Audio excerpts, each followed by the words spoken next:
Good morning, good afternoon. My name is Cecil Young. Y'all know the name, you know the number. Here's the number, here's the studio. I'm coming to you live and in color from Soundview Media here from Stratford, Connecticut. And I have said before, I wanted you to realize the fact that the city of Bridgeport has violated my civil rights. It's been 20 years now that I haven't been able to work because of my attack by city officials, okay, and by state officials in terms of what they did to me, physically and psychologically, okay? And what troubled me is that you have my city council, Ernest Newton and Anita Martinez, indicate to them that they wanted the mayor's office to investigate to see if there's any allegations that can elaborate what they did in terms of unjustly terminating me. That's what they're supposed to be looking into. As you see here, they have not responded to us. Sandy, could you reflect on what they haven't responded to yet? Yes, the letter is dated April 8th, 2025, addressed to Mr. Garnett in reference to a request to investigate Cecil Young's termination from the city of Bridgeport. Mr. Garnett, my council partner, Councilwoman Martinez, and I are writing to request your assistance in looking into a matter concerning a former city employee, Cecil Young, who has spoken during the past several city council meetings, presenting his case as to why he believes he was wrongfully terminated. We believe it is in the best interest of the city to investigate this matter and see that it is resolved. We ask that you review his case and assess whether there is any validity to his claim that he was mistreated before his termination. Once his case has been reviewed, we would like to schedule a meeting with the head of labor relations, Dr. Errol Skyers, the chief administrative officers, and Mr. Young to discuss the findings of the review. Please let me know if there is any additional things I can do to help facilitate this inquiry. We'll go down. I appreciate any assistance I can receive on the matter. Continue. Sincerely, Ernestine Newton and Anita Martinez. You can continue on with the governing meeting that I request to have. Okay. I'm asking the residents of the city of Bridgeport and the state of Connecticut to ask Mayor Joe Gannon why he hasn't taken any action pertaining to the request made by Councilman Ernest Newton and Councilwoman Anita Martinez requesting an investigation concerning my unjust termination. It's been over 1 year and he still has not responded to the letter as requested. Also, I want to ask Governor Annette Lamont, why has he not investigated his labor board commissioners who were involved in fraud, lies, and unethical tactics to justify the city's actions taken against me? Go to YouTube and search the Cecil Young Show, featured by Soundview TV. Watch all 50 shows anytime, day or night. You would also be able to hear voices and see documentation of those involved in the cover-up. Those names were Dr. Marion Evans, former health director, Jody Paul, former labor relations officer, Gerald Wayner, chairman, labor board, Michael Colhern, manager, labor board, and Albert Murphy, chairman, labor board. Do you agree or disagree? Let your opinion be heard. Cecil Caesar Young. Thank you for that. And you know what's so amazing about it? It's like, you talk about right and wrong. You would think that Mayor Ganem, after all of what he'd been through, okay, in terms of him going to jail or what he was involved with in terms of his situation in the past, but now he's been given a chance to start all over again, which I commend him for doing that, okay? And then that's why I said he deserved a second chance. And that's why my point was to Mayor Ganem and to the other officials, okay, why come I can't get a second chance pertaining to my situation, pertaining to me being unjustly terminated, which I was stating. And it troubles me that I can't seem to get that from them, and it's really troubled me as to why not. Why would they not respond to me? You know, I went through a lot of trouble in terms of talking about me having a legitimate reason as to why come I shouldn't have been able to get a medical leave of absence. All of this information that you see here on the bulletin board has been given to all of the council members. It has been given to the governor. It's been given to the mayor. Okay. Also, it's been given to the Connecticut Post as well as WICC radio station. Now, again, like I said, I don't control the paper. You don't control the paper. But I would think the Connecticut Post would be more sensitive in terms of realizing the importance of highlighting the corruption in terms of these officials, in terms of what they did to me and how they covered it up. It's like tic-tac-toe. I mean, here they got you regardless of which way you go. And I'm saying to myself, how could this stuff go on in this day and time when they got the nerve to be wanting to run for governor and run for mayor again? How dare you want to ask for such a position to be honored when you can't even look into these allegations? My two council members requested that you do. Okay, what did I ask for? A leave of absence. Tell you that my doctor says that I need to be off from work. You could not honor that. Why not, Jody Paul? Okay, all of this information has been on audio. You'll hear Jody Paul's voice on audio. You will hear Janet Finch, no, not Janet Finch, but you will hear Janet Finch's relationship in terms of the labor relations, likewise not honoring my medical leave request. And it troubled me because in the issue was they said that my doctor was not treating me, all the above. You see here, Albert Walter had been treating me for many years, and he referred me to Dr. Waynick, who is a clinical psychiatrist who has been dealing with me for the last 20 years. For the last 20 years, I have not worked. Because of what? Because of my attack, physically, psychologically, otherwise as well. And it troubles me because, again, I say to myself, what am I asking for? I'm only asking that they investigate the process, investigate my rights being violated. I hadn't had no sit down with labor relations before they terminated me. They just terminate me, wham, bam, thank you, ma'am, and that was out the door. And I say, how could this happen in America? I have my rights. And my rights were not honored. It was not respected. And I'm saying to the mayor of the city of Bridgeport, yes, you want to run again. Think about the fact before you run. The question is going to be, why have you not answered Ernest Newton and Anita Martinez's request to investigate to see if whether or not the city or the state was right in what they did to me in terms of terminating me, okay? And it troubles me because, again, I got terminated for not coming to work, yet and still here's a check stub showing, okay, on March 16, 2006, I came to work, okay? It was mailed to me showing that I did come to work on that date. And it troubled me that also, too, as well, my city sheriff work was taken from me by Assistant City Attorney Russell Lisfall. Why?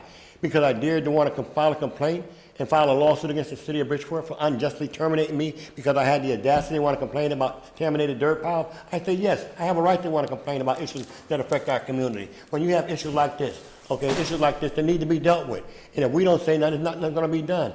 And you know what troubles me is that they say, you see something, say something. I seen something and I said something. Okay, and thank God for Soundview Media covering the story about what I said, because now this spot over where I live at on the East End is no longer looking like that. No, why it's not looking like that no more? Because of what? Because they did a profile, and I'm sure they seen it on the show, or got word to the Public Works Director that, okay, something need to be done on that street. And what did they do? The city did, what did they do? They did a whole lot in a short period of time. And we've been living with that situation for quite a while, and now we finally got it cleared up. Look at the street. That's the same street that I was showing you, with trucks were on both sides of the streets. You couldn't even pull out without worrying about being crushed from the left or crushed from the right, because you don't know, because you got trucks, 3 or 4 trucks heading that way, 3 or 4 trucks heading a trailer truck this way, likewise that way. So it was a difficulty to pull out there, and you can imagine what it's like, okay, when it's slippery, when it's raining, when it's snowy. And then you got to try to squeeze out, ease out, hopefully you don't get hit from the left or to the right. Well, we don't have to worry about that no more. Why? Because the Public Works Director put signs up there, now making it no way in the world can trucks be allowed to stay on this street, the trailer truck. Because they was coming in there from all over the country, night and day, around the clock. Garbage being thrown out of off of some of the trucks, not all of them, because a lot of the residents likewise are throwing stuff on the side of the road. But we don't have that problem no more the way it was to that degree, because they're finally cleaning it up 2 or 3 days a week. But my point is, what they should do, as I said before, they need to mount some cameras up, okay? Mount some cameras up on these poles where we have these dumping sites. Areas where people be dumping that. So maybe you catch a couple of them by showing, okay, them on film. Maybe that might cut that down. And again, like I said before, I'm concerned about Bridgeport. I've always spoke out about issues. Even when I was working for the Housing Authority, okay, and working for the city of Bridgeport, my job was to make sure that the Housing Authority put up some lights in all of the projects, okay? Housing Authority projects were so dark at the time, you couldn't even walk and you would hear darkness and just noise, but you couldn't see who you were running up on or walking up on because it was that dark. Look at it now, it's lit up like Broadway. Okay, why? Because we seen something and we said something. And that's why I say to you, I seen something and I said something about contaminated dirt piles, which caused me to lose my job. And I said to Mayor Ganem, Why don't you want to have a meeting to see if whether or not the city was justifiable in terminating me? Okay, what is so hard in not doing that, okay? The bottom line is that this is not your money. This is the taxpayers' money that they use, okay, against me, okay, by trying to shut me up. Why did they shut me up? Huh? Why did they try to shut me up? Because of what? All right?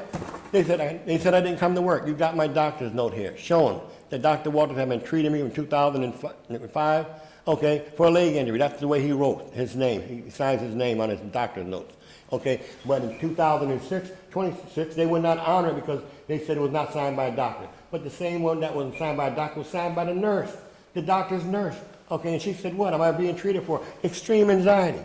Okay, said I was being treated for extreme anxiety. And that's why I said to you, okay, I know that it may be hard to want to follow where I'm coming from, but somebody has to follow this. Someone should want to investigate these allegations, because what they did to me was wrong. And for them to turn around and to treat me the way they treated me and to give the impression, okay, that the union agreed with the city to terminate me, the union told them to reinstate me back to my job and make me whole. But yet and still the labor board commissioners covered it up by saying that the union agreed with, the union did not agree with you on that.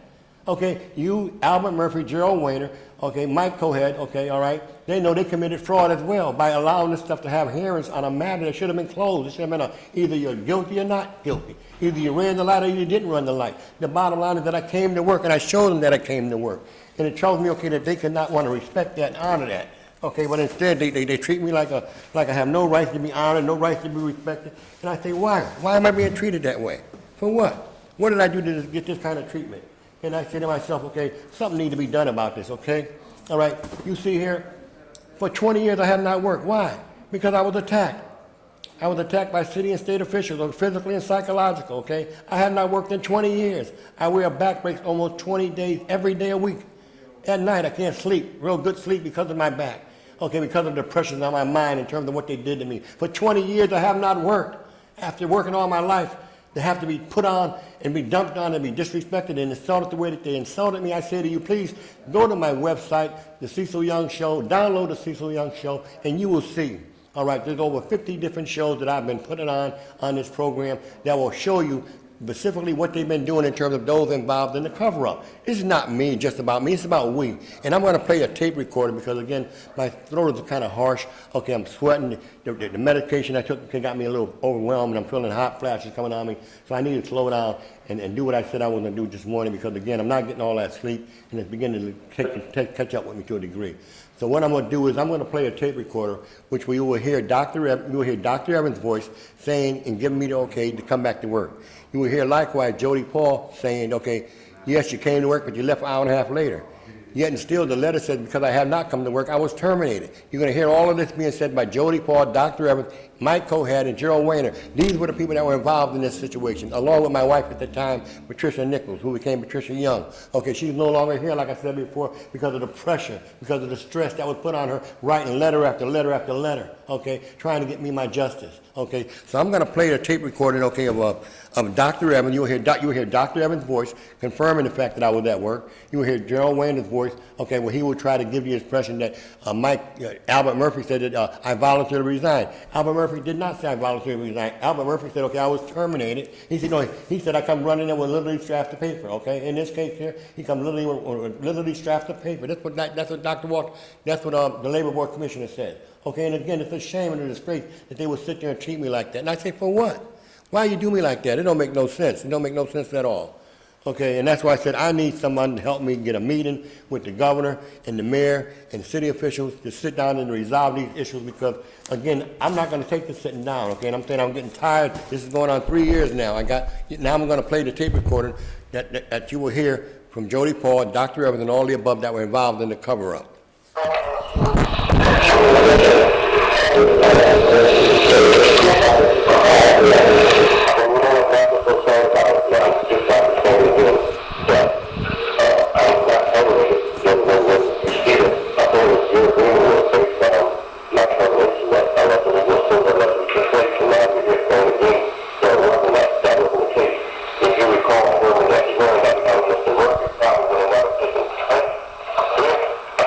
That was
These are the officials that are involved in the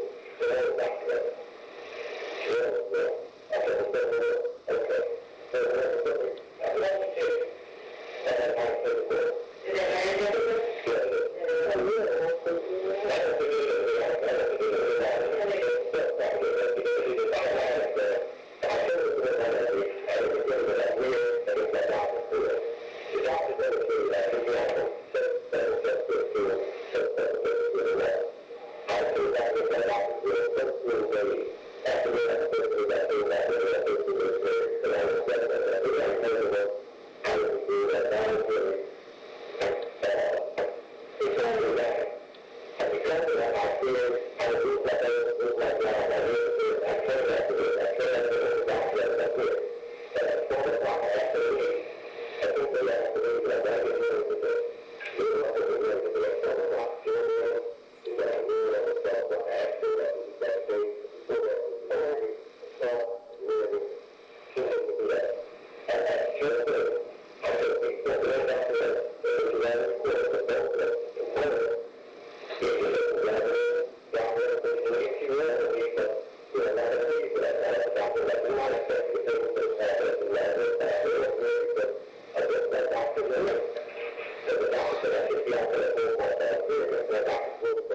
How they get paid if they don't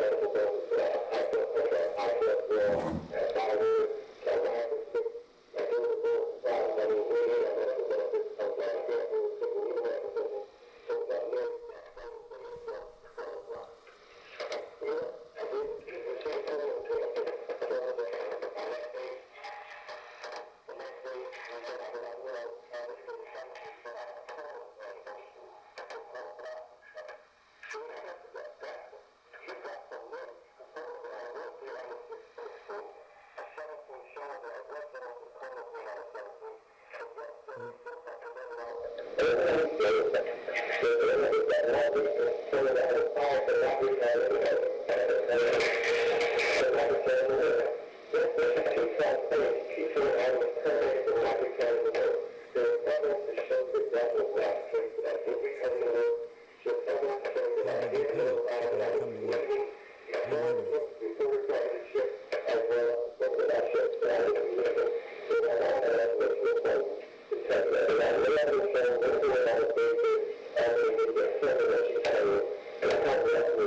Who evidence? If you're not there by the 17th, 3 days later, you're not there 2 days ago, you're gone.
Okay, basically, I think I did enough showing posters and all the above. My thing is to the public at large, whomever you may be, whether you be in Bridgeport or New Haven or Hartford or anywhere in the state of Connecticut, you need to be concerned about these state officials that are sitting in them high positions where they have that kind of power. They can approve you unjustly, likewise, and get away with it, and that's what they've done so far. For 3 years, I've been coming here to Soundview Media, highlighting the fact of what they did to me, those city and state officials, and it's a shame that no one from the city of Bridgeport has ever met with me, and not one time.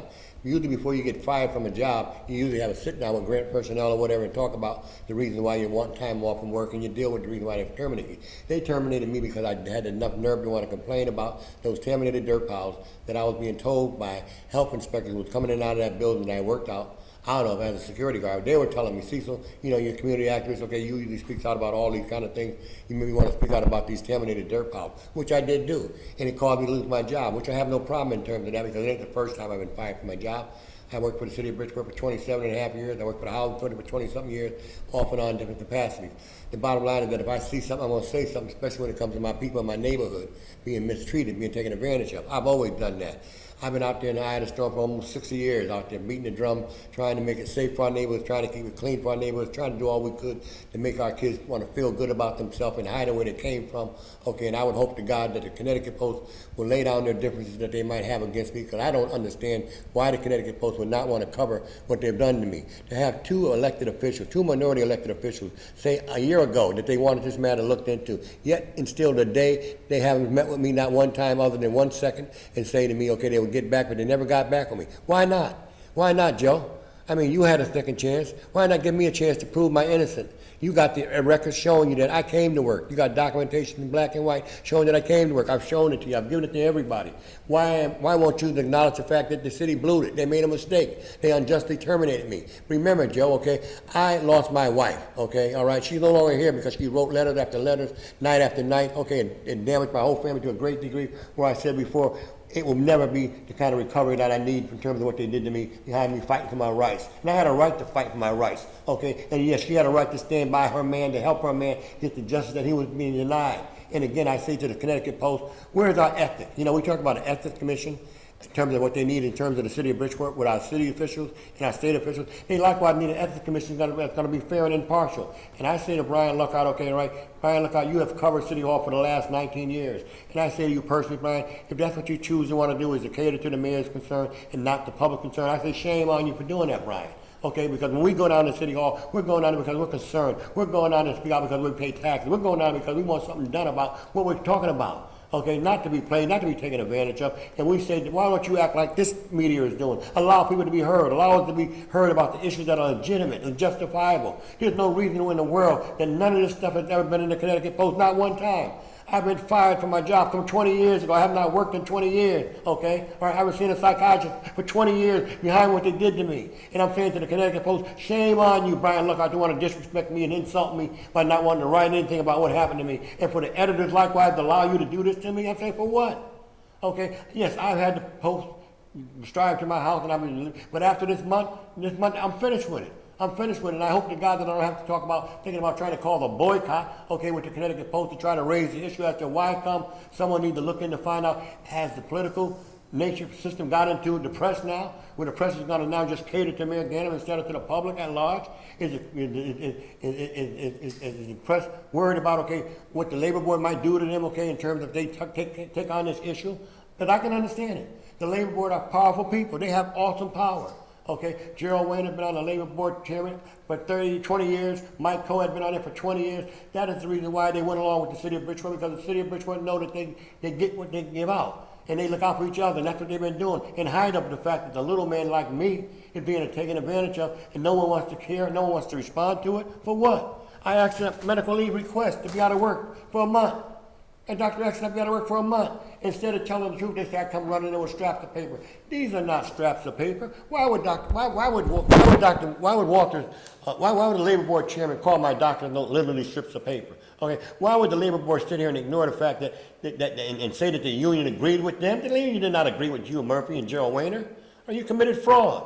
And I said you committed fraud and you need to be exposed. Okay, and yes, that's why I said before, listen to the tapes, listen to the shows. I got about 50 shows on YouTube and on Soundview Media that you can download 7 days a week, Monday through Sunday, and I hope that you do so that I will at least know that those of them who I've been trying to reach will understand the importance of what Cecil Young was all about, which is speaking truth to power. We need that more than ever before, okay? I thought about it the other day, and I was thinking about a lot of these kids that are having these babies, okay? And I think about the fact that I was watching the thing the other day with the prisoners, okay? I hear that I had my stepson, I got him out of jail on a $500 bond, and then lo and behold, it was a bond to get him out of jail, not to pay for his child support. Yet and still, the court just took my $500 and put it towards his child support, when it was not put up there for his child support, but they did it anyway. Okay, and I'm saying to you, just think about this for a minute before you say, what are you talking about?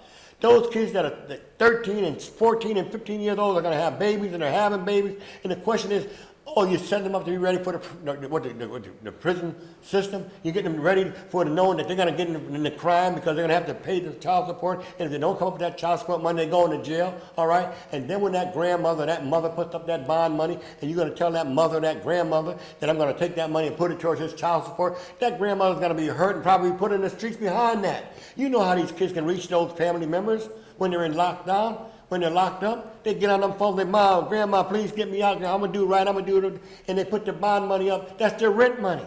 Okay? But these kids can talk to them in a way whereby they make them feel so guilty where they end up taking a chance, not knowing that they're going to keep that money. They're not going to give it back.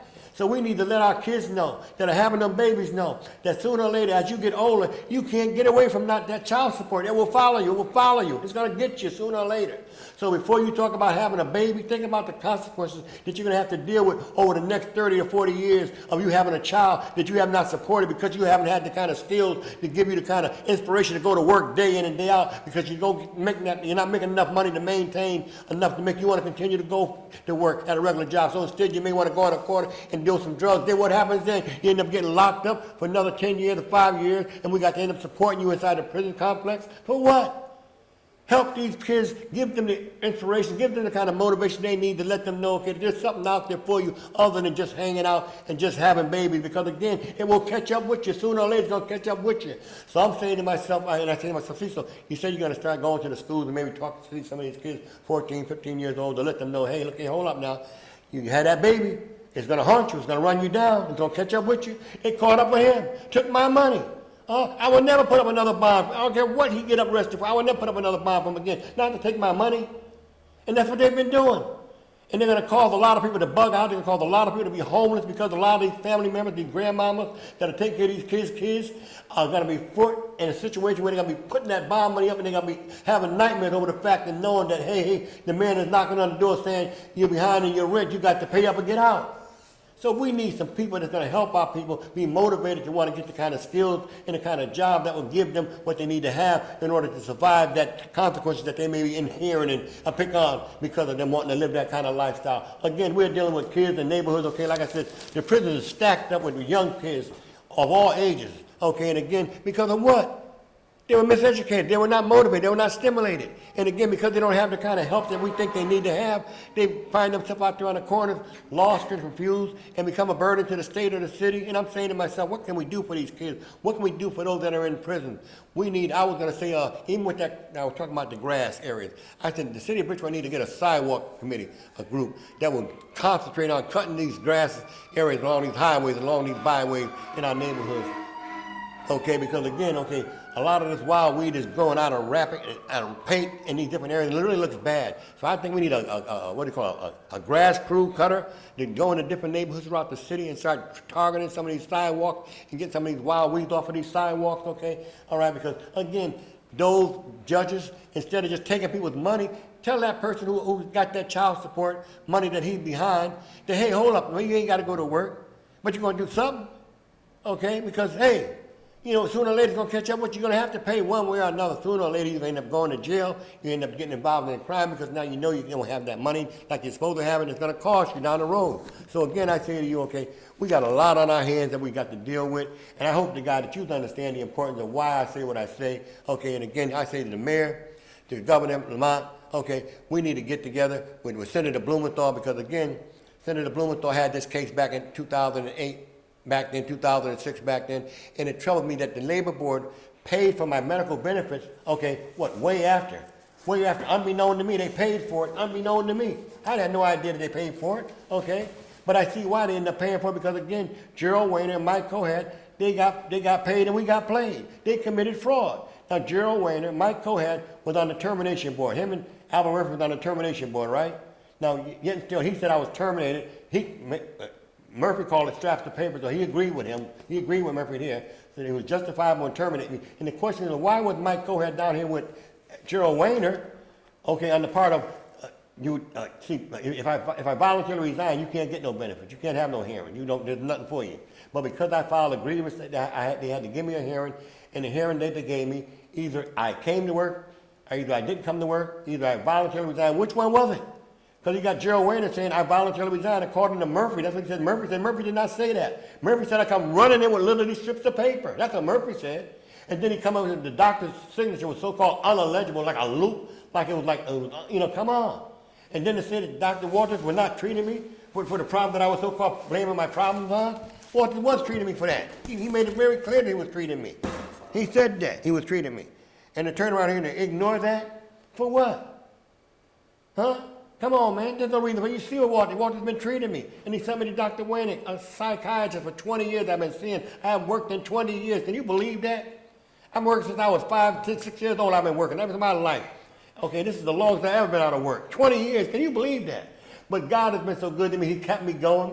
He kept my bills paid up. Okay, my Social Security, my pension gives me enough to maintain myself to a point where, okay, I don't have to bow down or to go along with their program. And I'm not going along with their program. I want my justice. I want reparations. I demand a meeting with the mayor and the governor and his personnel director to find out, was the city justifiable in terminating me? That's what Councilman Newton asked for. That's what Nita Martinez asked for. And the question is, why come we can't get it, Mayor? Why come we can't get it? Then you're going to be coming in our neighborhood, knocking on doors, pleading with our people to give you the vote, to support you. And again, yes, you have done a lot, Mayor, in the city of Richmond. Nobody's going to take that from you. Okay, but the bottom line is, be fair, be impartial. Don't let this be a personal thing between you and me and the powers to be because they didn't do what they're supposed to do. You got elected to be fair and impartial. And if you find that the city was justifiable in treating me the way that they treat me, then you say that, Mayor. All right, you're a lawyer. You know the right from wrong. Now, here it is. This deserves an investigation. The labor board said I come run there with straps to paper. These were not straps to paper. Huh? Alvin Murphy called these straps to paper. These were not straps to paper. These are full doctor's notes. But he called it straps to paper. That is the reason why they need to be investigated. He also said that Walter was never treating me for what the claimant was never treating for what I was complaining about. He very well said he had been treating me, and he referred me to Dr. Wayne. Come on, it needs to be investigated. They said they didn't give no diagnosis as to what I was being treated for. It said from Walters for extreme anxiety. Come on. There's no reason to treat me the way you treated me. And that's why I say to y'all, it ain't about me, it's about we. It's about right and wrong. And I deserve my day in court. I paid Attorney John Williams $10,000, and I can't get over the idea that he did not represent me the way he should have, knowing that the federal government had confirmed me totally disabled in 2010. You would think that John Wayne would have took that into the Superior Court and would have been able to slam dunk them down and up. But he didn't do that, and I say, why? Because he was protecting Gerald Wayne and Mike Cohen. And that's why I say to myself, even when Lisa left Western on WICC, I gave Lisa a copy of all this stuff. I called her up on the radio program one day and said, Lisa, I want to talk to you about my unjust termination. Okay. I sent her all this stuff she got likewise as well. Lisa left her on WICC. She got the same stuff. When I gave her the information, she sent it back and say, okay, I can't do that. But I didn't ask you, could you do something? I asked, can I come on your show to talk about my rights being violated, to talk about those who committed fraud, those who violated the public trust, that there need to be an investigation pertaining to Gerald Wayne and Mike Cohen, Dr. Evans, Jody Paul. There need to be an investigation as to why these people lied on me and gave the impression that I was not at work when it's truth that I got terminated because I did come to work. And you know I came to work. I got paid for it. Okay, so this is why, again, this need to be investigated. Don't cover this up. I deserve act response to this matter. Okay, come on. I come running in. I thought I was terminated for not coming to work. What was it? Come on, y'all. All right, and what's so troubling about this, Kevin Ball at the time, who was the union president, one of the union guys representing me, gave him the tape recorder. I have shown him documentation. He said, "Cecil, you don't need that. You good to go, man. They can't. You good to go." Yeah. Later on, I found out he ended up moving to California, and I'm waiting on time, wondering what's going on with him. So I contacted State Rep Ayala to find out the status of my termination case. All right, and I guess Murphy must have got upset over the fact that I inquired him to look into it, and his reaction was in favor of the city. How dare you go in favor of the city, knowing good and well that I never had a problem with my attendance. I never had a problem with my work. Okay, and to turn around here and ignore my cover from my doctor saying that I needed to be out of work by him referring me to a clinical psychiatrist who said I needed to be treated, but yet still you honor what personnel people, Jody Paul and them, all right, you honor what they said, all right, when I pleaded with them, okay, that I was being treated, that I needed to be out of work. I asked them, y'all seen it? I gave you all the information. Download the Cecil Young Show. You can download it all on YouTube at any time, any day, Monday through Sunday, 7 days a week. Now, please, I hope you do so, not just for me, but for we. It ain't about me, it's about we. And I need your support, I need your help. And I'm saying that whoever you may be, black, white, Puerto Rican, Jew, what have you, I know you may be sitting back saying, man, hold on, that's his problem. No, it shouldn't be my problem. It should be the people's problem. Because I'm doing it because the people needs someone that's going to stand up and help them when it comes time when they need help. Somebody's going to be able to pick up the phone and say, no problem, I'll look into it for you, and do that. That's all I'm asking them to do, is to look into my situation and tell me whether or not was the city justifiable in terminating. And if you find out that the city was not justifiable, I will pack my suitcase up and leave. But I know that they unjustly terminated me. Okay, I won my medical benefits, even though they denied me that. They denied me my medical benefits. They said that wasn't justifiable enough for me to be out of work. How dare they not say that was justifiable for me not to be out of work? Come on, man, there was no reason for that to treat me like that. I'm going to ask for a family medical leave request, all right? Family leave medical request, come on. Come on, both of them, personnel director. They like, you send me over here, you send me over there. Come on, I mean, come on, man. I asked on the 10th, right? Oh, it's not justifiable for extreme anxiety, not like breathing enough. And here it is, Janet French, labor relations. She says the same thing. My family, I requested a leave of that for a month so I can at least digest my moments in terms of what I've been going through. They denied me that. Why? Why would you deny me that? How kind of people are you? Knowing that, well, on that same day, March 16, 2006, I got married. Huh? So I had to get married knowing that Monday I came in, I was terminated, unbeknown to me. Huh? By the labor board commissioner covered it up. And I say, why did they cover it up? Because they got paid and we got played. It's your way to committed fraud. And I'm saying to Senator Blumenthal, since you had this case in the beginning, Senator Blumenthal, you should be responsible. You want to help me get this matter dealt with. Like it should have been dealt with in the beginning. You know that. You know it should have been dealt with in the beginning. And that's why I said, okay, here it is. I got paid. Huh? I got paid. And we got played. Huh? Come on, man. There's no reason for this. I asked. And I don't deserve a meeting. I will pay for an investigator, okay, to investigate these matters and see if whether or not the city was justifiable in terminating. And if you find that they wasn't, I will pay the bill. I will be responsible for this bill. But don't let them just take advantage of me, Governor. Don't just take advantage of me, Joe Ganim. Give me my day in court. Let me sit down with the grants personnel and someone from the mayor's office, someone from the U.S. Attorney's office, someone from the state's attorney's office. Let me sit down with some people that are going to see if whether or not the city was justifiable in terminating me. That's what city councilmen asked you to do. Newton and Anita Martinez asked you to do that. Why don't you honor my council persons? Why don't you honor what they requested? To look to see if whether or not the city was justifiable in terminating me. That's all they asked you to do.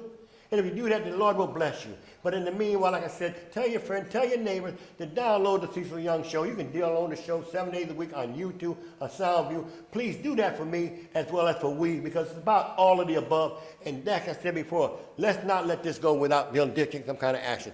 Thank you very much for tuning into the show. Again, like I said, these are stressful moments in my life that I'm going through. You see, I got this sweat going on with me now, and I know it's because of me, my hyperventilation and all the above. But the bottom line, I can't let this go. I'm not going to let it go. So you'll be seeing me for the next 20 years if need be, because I'm not going to let it go. So the governor, Malloy, Lamont, or whoever you may be, Ganem, whoever you may be, beware. I will be showing up wherever you at, and I'll be giving flyers on information on this case, and I'm not going to let this go. So you can get ready to deal with me, because I'm going to deal with you. And I'm also going to be becoming a news reporter for Soundview Media, and I'll be doing the interviews myself with with those that need to be interviewed now. Because I can't get Brian Lockhart from the Connecticut Post to give me no interviews with the mayor to find out what's going on, then I become the reporter. I will do my own investigation. Huh? I don't need Brian Lockhart to do it. I'll do my own investigation. Huh? That's what I can do. If push go down and shove to it. But if again I keep to the Connecticut Post, come on man, tell people what they did to this man. Tell them what they did to this man. I'm an innocent man that's being persecuted for what? For trying to do the right thing. Please help me, help you, help yourself. And again, God will bless you as he blessed me. Okay, let's not let these folks think they can get away with this. Because again, it ain't about me, it's about we. Don't forget, Soundview Media. Call your neighbors, call your friends. Tell them again, Cecil Young Show is live and in color, 7 days a week. Help him show the power to be. They're not going to take advantage of his brother and just walk away without giving that kind of accountability. Everybody's responsible. And I say to the Connecticut Post, ethics. Have ethics. Be fair and impartial. I shouldn't have to want to take on your job, Brian, to become a reporter in order to get them to respond to me. You as a reporter should be able to ask these same questions to my council person.